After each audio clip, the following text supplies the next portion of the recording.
roof on high. SWAC talk where the convo's real. From Texas to Florida, we still the deal. Just pull up, the vibes are real. Chopping it up, we spin the wheel. Hit the corner of the field, we strategize. Breaking the game down, no disguise. Play by play, we analyze. I wear sharp, we magnify. SWAC talk where the convo's real. From Texas to Florida, we still the deal. Just pull up, the vibes are real. Chopping it up, we spin the wheel. Wednesdays heat, Sundays ignite. We talking legends shining bright. Back and forth, day or night. This the plug, we bring the light. SWAC talk where the convo's real. From Texas to Florida, we still the deal. Just pull up, the vibes are real. Chopping it up, we spin the wheel.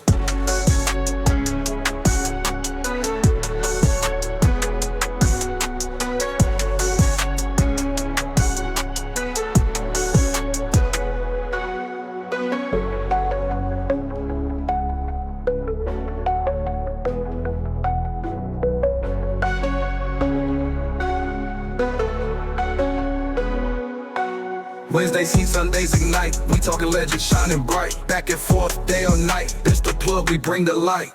SWAC talk where the convo's real. From Texas to Florida, we seal the deal. Just pull up, the vibes are real. Chopping it up, we spin the wheel.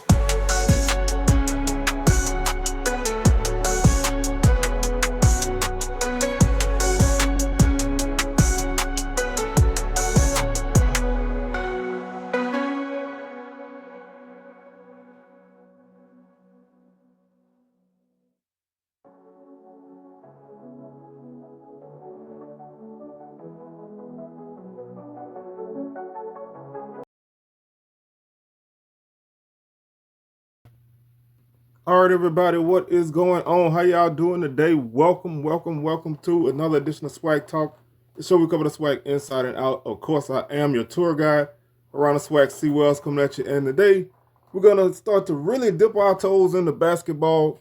Don't worry, football's still going to be here, but we're going to dip our toes into basketball. Conference play actually starts on Saturday, so want to get a good peep into what we have ahead of us. So always a great time to talk basketball. I know football is king, but basketball is like the prince. So we still gotta get a little bit of love and respect. So y'all make sure y'all stay here and join me as we take a look at what's going on in the SWAC in the last month of non-conference play, and then we'll take a look at what to expect in conference play. I also want to thank everybody for supporting that transfer portal video that I did yesterday. If you haven't checked it out, go check it out. Part 2 is coming. So it's going to take me a little while to put everything together because that list is bigger than the previous list. So I'm aiming to have that video out sometime next week. So y'all keep it locked here so you can find out when part 2 of that transfer portal video drops. So we got that. I don't know what I'm gonna do on Wednesday, but I'm gonna have some kind of year-end wrap-up type video. I don't know how I'm gonna do it, but we're gonna do that. This Sunday we'll recap the games that took place on Saturday in basketball, and then Tuesday we'll recap the Monday games. Also Friday or maybe Saturday morning, I'm not quite sure which one. I'll do a short where I list my winners. Where I give my prediction for each game. I do that probably on game day throughout the season and keep tabs on my record. So that's something to look forward to. Also, don't forget to like, share, comment, and subscribe. Hit those socials: Facebook SWAC Talk, Twitter SWAC Talk 76, Instagram SWAC Talk. I have another Amazon link. It's in the description. You can go ahead and check that out while you're here. Salute to everybody who's been participating in clicking those links. Y'all helping me out a lot. If you haven't done it, man, just check out the description. Click the link. This one is a tripod. It's good for using as a selfie stick. I don't know who's to do that, but you can use it as a selfie stick or a tripod to do content like I do. So y'all make sure y'all check that out. So let's get into this, man. No more housekeeping. Let's get into this. SWAC basketball. SWAC play starts on Saturday, so we're gonna look at that. We're gonna wrap up the month of December. There's not many games left. There's not many games left. There's games today and Tuesday before we get into conference play. So non-conference play is wrapping up. SWAC did better than last year at this point with wins over D1 opponents. I know that's something that a lot of people like to look at. It's something that I look at. It's something we really shouldn't have to, but we do. We shouldn't have to do this, but we do because the SWAC has really kind of struggled in non-conference play. But at this point, with 7 non-conference games left against D1 opponents, the SWAC has 19 wins, 11 all last non-conference season. So we've done by far better, and that helps. Obviously that helps because you want to get those net ratings up and your Ken Palm ratings. You want to keep those up because you can have a team ranked in the high 200s, and playing well. If everybody else is in the 300s, that those games are gonna hurt you regardless. And God forbid if you lose one of those games, you're gonna drop like a rock. So the more teams that you can get into the 200 range and maybe creep one into the low 100 range, that bodes well. And that also helps with come tournament time. Where they put you. Can you fight for a 15 seed or even a 14 if you can win enough of those games and the conference grows as a whole. So the opportunity is there. So we really do have that opportunity. Grambling really shined in this. They were able to pick up 5 non-conference wins over D1 opponents. They beat Howard, Southern Miss, Norfolk, and Hampton. So they really did well. Alabama A&M also won 4 games. They beat Charleston Southern, Lindenwood, Tennessee State, and North Alabama. Bama State comes in next with 2 wins over UAB and IU Indy. Bethune-Cookman also had 2 wins over Ohio and South Carolina State. The 1-win club, you got Alcorn. They beat Indiana State. FAMU beat Jacksonville. Jackson State beat ULL. Prairie View beat North Florida. And Southern beat Northwestern State. Pine Bluff beat Illinois Chicago. The 0-win club is Valley and Texas Southern. Those are 2 that had not won a non-conference game against a D1 opponent. But, like I said, a lot of these teams play really tough schedules. I would prefer more mid-major games, but, I get the money aspect. But you play more mid-major games, that gives you opportunity, just to use, Southern, for example. They played, San Jose State. They lost their game, but, they were in that game. Texas State, another game against a mid-major type team. California Baptist. Those kind of teams are typically high or at least challenging for their conference, but those are mid-major programs, and you can compete with those kind of teams and not have to really worry about, depth and size. Even though SWAC teams are, bigger than they have been, you don't have to really worry about that. So I think that, right now everything, this was a positive non-conference slate. We'll go ahead and look at the standings first. So to give you an idea of where everybody is. And again, I said this on my previous show, and I said here, there's not a lot of weight to put into these records. I mean, I'm talking about winning non-conference games, and then I turn around and say, it's not a lot to take out of this. I know that sounds crazy, but, that's one of the things you don't need. If you owe in whatever, you're not out of it yet because we haven't played a conference game yet. So everybody still is in the chase, but right now Alabama A&M is 6-6. They're on a 2-game losing streak. Grambling 5-7. They're on a 1-game losing streak. Prairie View 5-7. Also, they've lost their last game. Southern 4-8. They lost 4 in a row. Bethune-Cookman 3-9. They lost 3 in a row. Alabama State 3-9. They've lost 6 in a row. Pine Bluff 3-10. They've won 2 in a row. Florida A&M 1-8. They lost 3 in a row. They should be 2. They had a D2 win in that too, but they should have 2 wins. Alcorn 1-10. They lost 3 in a row. Texas Southern 1-9. They've lost 4 in a row. Jackson is 1-11. They've lost 5 in a row. And Valley is 1-12, and they've lost 11 in a row. So those losing streaks do look bad. I mean, you got Southern with a 4-game losing streak. You got Bethune with a 3-game losing streak. You got Bama State with a 6-game losing streak. Those do look bad. You got that aspect. Yeah, you don't want to. You're not trying to throw the baby out with the bathwater when it comes to non-conference games. You do want to win them, But when you playing a schedule, full of power teams, it's tough to steal one of those. Although you do have those games where you're close. Bethune-Cookman win overtime with Auburn Southern, double overtime with Washington. Those kind of games. You do need to start picking up the win. But I think at this point it's not too much that you want to take out of it, because like I said, we're not in conference play, because you can have a great non-conference record and then get in conference play and crap the bed, and your season is over. So it's a mixed bag. You want to still go out and compete and try to win these games, but ultimately at the end of the day, it's not going to get you where you need to go. It's just to help strengthen your resume. So let's look at the schedule that we have upcoming, and then we'll look at the conference schedule, and then we'll dive into some talk about the actual conference play itself. So today, December 29th, 2025, almost over.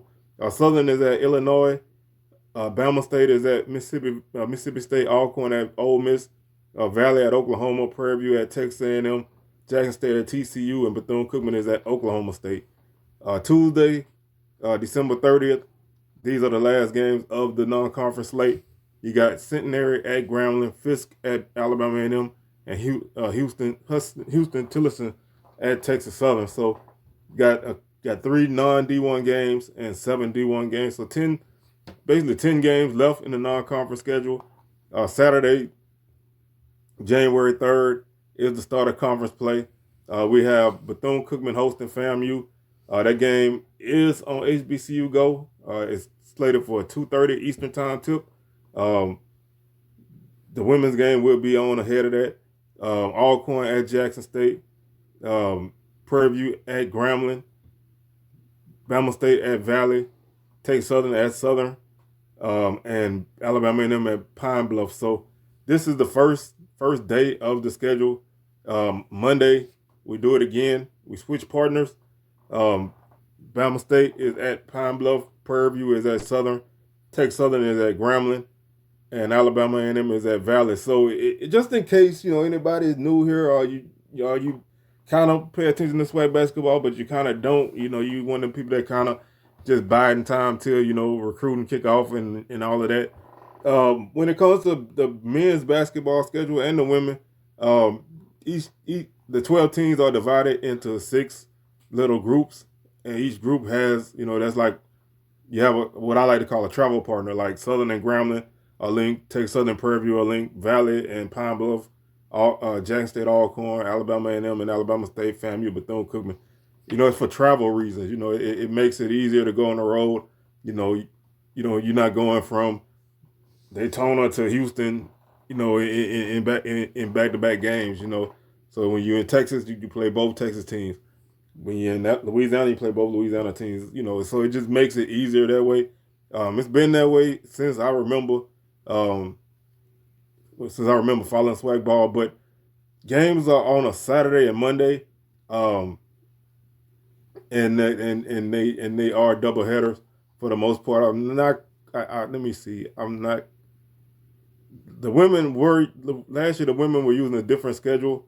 I think they're still on that schedule, but just want to kind of see before I say what I'm about to say. But the Saturday games are double headers for sure. The women play early, the men follow. I believe that they switched the women's games to Thursdays. If that's still correct, then the Monday games for men are not double headers. They're just single games. Let's see.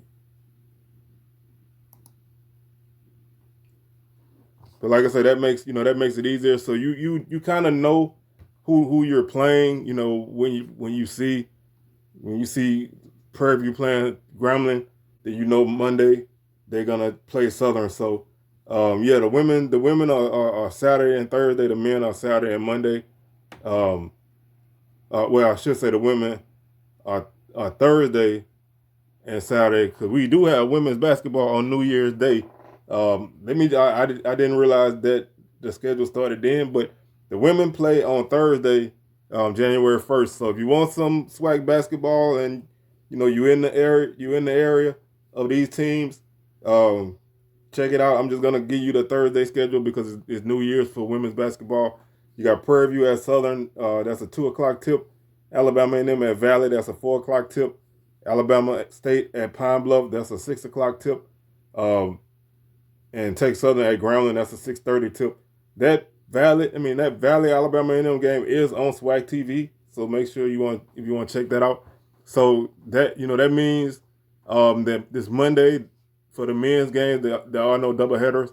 Those games are single games, so just bear that in mind because the women played that team on Thursday. So basically, just to continue to explain the schedule a little bit deeper,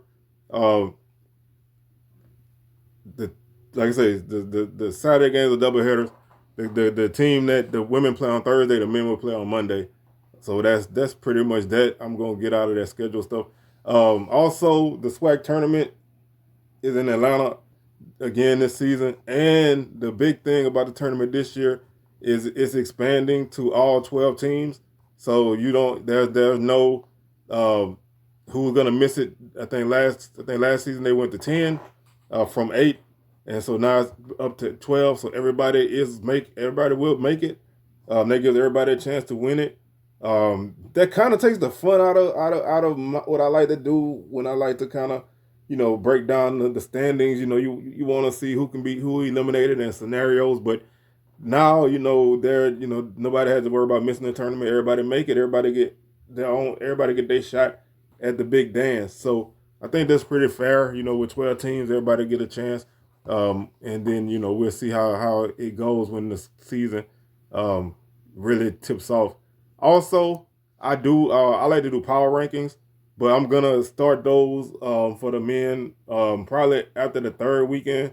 That gives everybody 5 or 6 games to play, so that you get a decent idea of who these teams are, and so that'll be when that comes.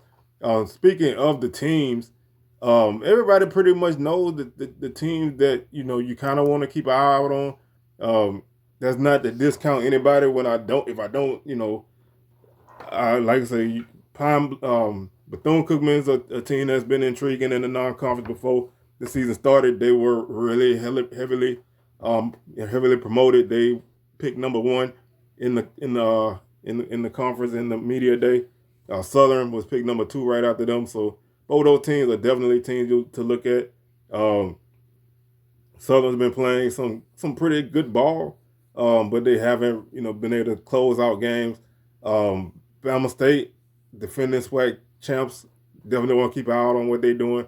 They kind of got a new squad, so you want to kind of see how they go. Grambling under Coach Crary has played really well in the non-conference. Like I said, they won 5 games in the non-conference. Played well. They got some entertaining guys who we'll talk about. Alabama A&M with Coach Jackson coming over from Grambling. That makes that matchup even more interesting. They definitely have played well as well. Contavious Dozier is one of the guys I definitely like to keep tabs on. And Jackson State, even though their record isn't great, they definitely got some entertaining guys. And let's go ahead and kind of swing over to who are some of the guys I think you should look out for. Obviously, like I said, Contavious Dozier from Alabama and formerly of Grambling is a guy you want to kind of look out for right now. He's 11th in scoring at 14.3 points per game. Speaking of Jackson State, you got Deshaun Ruffin. That's a guy who can go for 30 any given night, or he can have a lower scoring game and get his teammates involved. Really exciting guy. Anytime he got the ball, I always like to tune in to see what he's doing because he's a guy who definitely lives up to the billing, and he's the preseason player of the year, so definitely live up to the billing. Anytime he's on the court, JSU got a chance. Like I said, he's gonna put up points. He's put up points in the non-conference, so you can expect him to put up points. Right now, he's averaging 17.7 points per game. A couple guys who are kind of on the upswing. Queon Williams from Pine Bluff, he's averaging 17.8 points per game. He's had a good non-conference, obviously. Michael James from Valley has definitely been able to score some points for the Delta Devils, even though the team isn't playing well. And that guy is playing really well. He's scoring 20 points per game for Valley, and he's always going to be up there in the leading scorer for Valley. Even against some of the bigger schools, he's put up 20, 24 points. So you definitely want to keep an eye on him. Can he be enough to help a Valley team get over the hump? They do have. He does have a nice helpmate in Daniel Mayfield, who's averaging 13.4 points per game. So that's a nice duo. Can those two guys help overcome the depth that Valley typically doesn't have, which is probably always the issue for them. They can kind of keep up first five, but once you start to get deeper into the bench, the production kind of slips off, and that's really what hurts them. When they have to go to the bench, they really struggle. And James is playing heavy minutes. He's playing 451 minutes so far in the season. So he's definitely a guy that gets a high usage. He's going to be on the court a lot. He does a lot for them, so you definitely want to keep him now. Same thing with Williams. He plays heavy minutes as well. He has 423 minutes on the season. So, those guys are getting heavy usage from their team right now. So, can they keep up that pace of playing that heavy amount of minutes? That's something always to keep an eye on, as those two teams were picked 11th and 12th in the league. So you want to see if they can make a push. Michael Jacobs from Southern, Southern, he's averaging 20.9 points per game. He missed a couple games. Southern's a team that, kind of doesn't necessarily have that go-to guy, although Jacobs seems to be fitting in that mold this season. Last season, it was more of a, any given night, this guy can score, and any given night, that guy can score and be the leading scorer. You can have 4 or 5 games with 4 or 5 different leading scorers. Jacobs seemed to be the guy this year. He's a senior. He seemed like he's taking charge in that aspect. He's scoring 20.9 points per game. Like I said, he did miss a couple games, but he's had some big performances. He can drive to the basket. He's like 6'2", 200 or whatever. He's built like a tank. He can drive down there and get those buckets. And the guy who really is lighting it up is Tarion Joseph, although they call him Scooter. I call him Scooter the Shooter. He's averaging 22.2 points per night. He hit LSU up for 30+. He's a 30+ guy, in any given moment. He's a guy that can explode from outside. He got a nice inside touch. He can get to the line. He's a guy that's gonna put those points up. He's gonna get his shots up, and he's gonna score. And that's something you really want to see from a guy like that. He's leading the league in total points and points. He definitely can light it up. Corey Wells is a nice compliment to him right now. And like I said, they had LSU on the ropes before things started to happen. But that's definitely a guy that can explode. And he's at Southern. He had FAMU and Bethune both with 30 pieces. So he can do that at any given night. And when you have that kind of guy, you're always gonna be in it. So I'll throw Prairie View into that team in that group of teams to watch, because when you got a guy that's entertaining and can score, that always makes it, you want to tune in and check out and see what they do. And they're gonna be a tough out for teams, if he's hot. That's definitely a guy you want to look out for. Now, probably the guy who has gotten the most shine this non-conference season, and he's a young guy, freshman, Antonio Munoz from Grambling. 6'6", can throw it down, throw down monster dunks. He's been able to put up, some really good numbers for Grambling right now, averaging 14.5 points per game. And so, he's a guy who I really want to see in conference play, as sometimes as the season goes on, and this goes for any guy, teams kind of, you play a team once, then you play them again. They kind of got a better idea of who you are. So it's going to be interesting to see, how he handles the early portion of the conference. If he comes in with that same pace and he can continue to, put put Grambling in good positions, the Tigers are going to be a real threat for the SWAC championship. The second half of the season is always telling. Just using Southern, for example, from last season, they were 9-0 in the first portion of the season, 6-3 in the second portion of the season. So, they kind of tailed off a little bit. And sometimes you see that. Sometimes you see teams start off slow and get hot. So don't write nobody out if after the first couple of weekends somebody's like 1-3 or 0-4. Don't write them out. Don't write them off just yet, because they can make that second half run. And the same thing with the inverse. If a team is like 3-1, 4-0 after the first few games, don't crown them yet. Anything can happen. So I think that I think these are some things to really look out for. I think this is going to be an exciting season. Like I said, I think the level of play in the SWAC is getting better. I think the coaching is kind of getting better.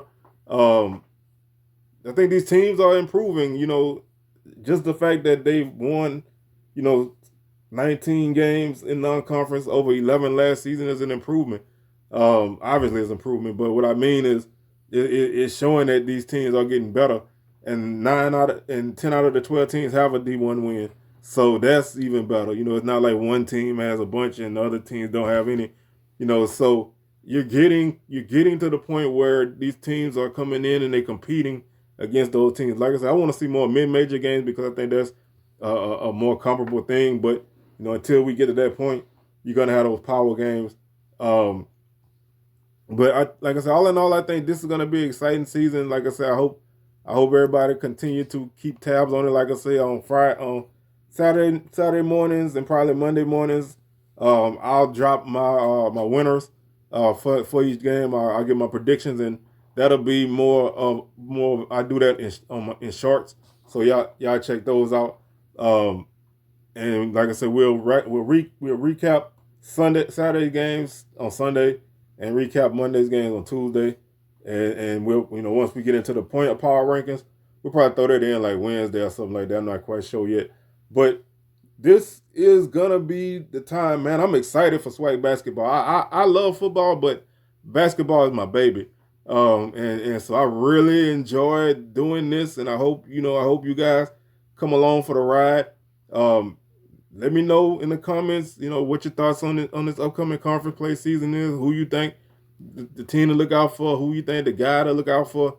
Just let me know. And like I said, we're gonna ride this train all the way from here to the big dance. And one other thing, once we get closer to the tournament and we get a better idea of where our teams are slated to finish and be seated in the NCAA tournament, I'll start to look at the possible opponents and start kind of breaking them down to give you an idea of who's who. Although you will still end up with situations like last season where I had the right conference, that team lost in the tournament, and a team who nobody expected to make it made it. That always happens.